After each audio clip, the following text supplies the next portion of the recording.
The spring game for Nebraska wrapped up yesterday, and we got a bunch of answers to a lot of our spring practice questions. So in today's video, I'm going to break down the 5 biggest things that we learned going into the Huskers fall season. So really quick, we have a jam-packed episode today. Make sure to smash that like button if you enjoyed watching the spring game yesterday, along with subscribing to the channel. We're on the road to 3,000 here on the Wilson Sports page. We're talking about Husker football and Husker recruiting almost every single day. But without further ado, let's just jump right into it, talking about Nebraska spring game. And right off the bat, before we get any questions in the comment section, yes, we are out of the Wilson Sports studio. I'm currently in Los Angeles, California, actually recording this at my hotel at 12 a.m. So that's commitment for you guys. So we're trying to get this video out. But let's just start it off with the number one storyline, of course. You've heard it. This was your number one storyline as well. This is Dylan Raiola, right? Wow, what a game we just saw from the true freshman quarterback. Looking at his stat sheet, 240 yards, 2 touchdowns, 16 for 22 throwing the football. Really only had one mistake. Of course, that was the interception, and you can't even blame him for that. That was a tip ball off the hands of wide receiver that went right in the hands of a DB. So other than that, he played a great game. But going into the intangibles, the things that aren't going to pop up on the stat sheet that people aren't talking about, the fact that he was so comfortable in the pocket, he was stepping up all the time. And one thing I love about Dylan Raiola is that good quarterbacks, when they scramble, they run. Great quarterbacks, when they scramble, they continue to scramble looking for the pass. That's what Dylan Raiola does. He scrambled multiple times, rolling out to the left, rolling out to the right, stepping up in the pocket to find that open man. Now, one thing that I was super impressed with, there was a stat they showed on the broadcast on BTN that for his first 15 completions, all of them, 13 of them were to different receivers. And that just shows you the fact that his chemistry is building with everybody on the team, that he's distributing the ball to the open man. He doesn't have favorites, right? He's going to get it to anybody who's open, find separation. That's what a good quarterback does. A couple other things, again, the intangibles, like I talked about, are very good. His progressions are just so developed for a true freshman. And obviously, the arm talent, that's the obvious storyline. That's the lazy storyline. That was evident. I mean, come on, that bomb to Jalen Lloyd, that touchdown, that got everybody fired up, including myself. I know I was going absolutely crazy. So that's the number one storyline. Let's just go to some of the other ones. I mean, obviously that was the number one for everybody. I wanted to get that out of the way, but let's go to some concerning ones right now with number 2, and this is the injuries. We had 2 huge injuries that occurred yesterday, both of them knee injuries. Demetrius Bell, true freshman, wide receiver, along with Bly Hill, transfer cornerback. Now, both of these are patella knee injuries. So what that means is that they're going to be out for about 3 to 6 months. Not something you want to see in the spring game. Both of those guys are instant impact players. We expected Demetrius Bell to be one of the 6th best receivers on this team. And talking about Bly Hill, Rhule just recently projected him to be cornerback 2. Now, at this point, that is completely up in the air. It even puts a lot more strain on this secondary unit that we didn't think was that good in the first place. Now you're asking a lot more from these true freshmen, from these sophomore players like Ethan Nation, Jeremiah Charles. You're asking them to step up in a big way. Now, I currently project both of these guys to be back at some point in the season. These are not season-ending injuries, but not something you want to see in a spring game. So those are my 2 storylines. Get into the third storyline. And this is the true freshman studs. So let's go to some guys not named Dylan Ryle that really balled out. And the first one is the obvious one, Ja'Cory Barney. Now, this is a guy that was hyping up in some of my past videos. That Ja'Cory Barney is one of the more athletically gifted players on the team. He's constantly making plays, and we saw it. Not only did he catch a touchdown pass from Heinrich Harburg, he made a great play to go back to that football.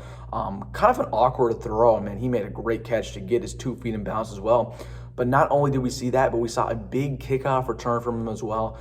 Something that Nebraska and Matt Rhule, they've been looking for years, a dynamic return man.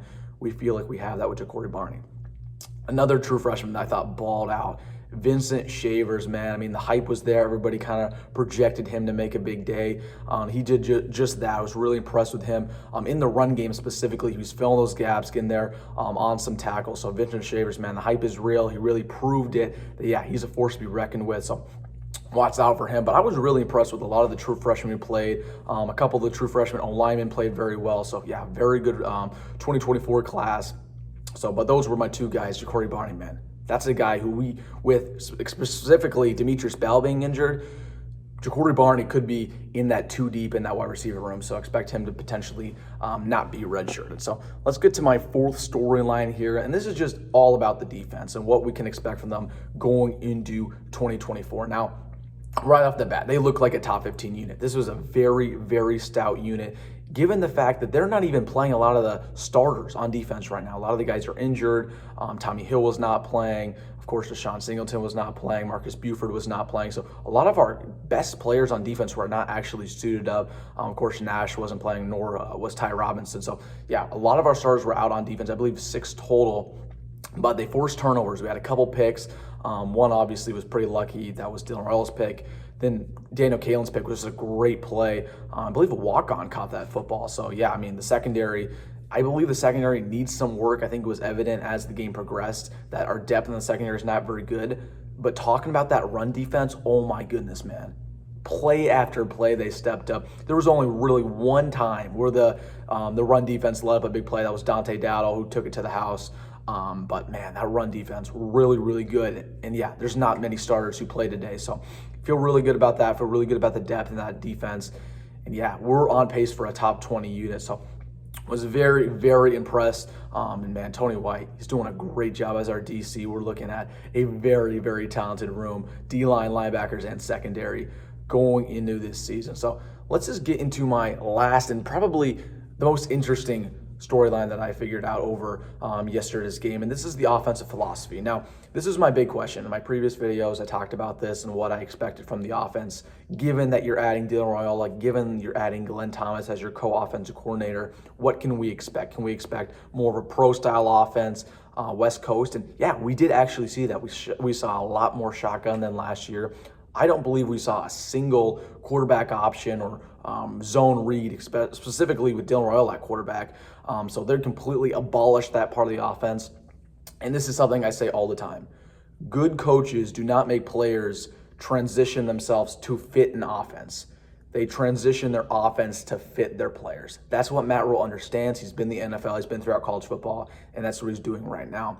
But yeah, Glenn Thomas obviously making his presence felt in this offense. Really was impressed with the play concepts, really was impressed with a lot of our downfield looks, again, just finding these wide receivers wide open. Yeah, really like the offense going forward. And obviously, it's not going to be an air raid. There's always going to be Husker fans who get mad. They say, I cannot stand an air raid. It's not going to be that. It's going to be a 50-50 run pass, and it's still going to be a power running it game. I mean, there was times where it was 3rd and 4, and it was this handoff shotgun down to Dante Dowdle, and he just trucked over a man to get a first down. So absolutely, it's still going to be power running. Absolutely, in the goal line, we're going to be under center, no doubt about that.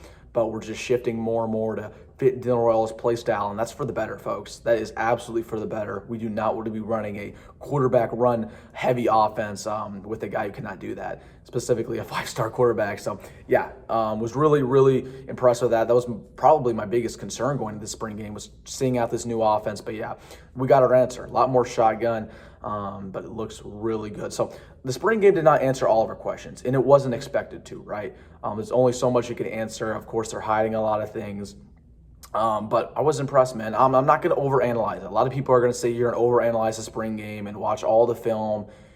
It's equivalent to one practice. And some players have a good practice. Some players have a bad practice. It doesn't really mean as much as we always say it does. Okay, just because Dylan Raiola balled out does not mean he's going to be the truth, right? Does not mean he's going to be one of the better quarterbacks in the country, right? There's still a lot of time between then and now. So nobody overreacted about the spring game, but we saw some really positive stuff. I'm excited, guys. I'm excited. It is crazy to believe that we, have 3-4 months until we actually played real football. But, man, it's recruiting season now, and you know where to go for recruiting season. Wilson Nittman Sports, we have so much coming for you guys here on this channel. We're going to be talking about all the new commits, all the recruiting visits. That's right here, so make sure to subscribe if you made it this far in the video. And, of course, again, hit that like button, comment down below, maybe something you learned about the spring game.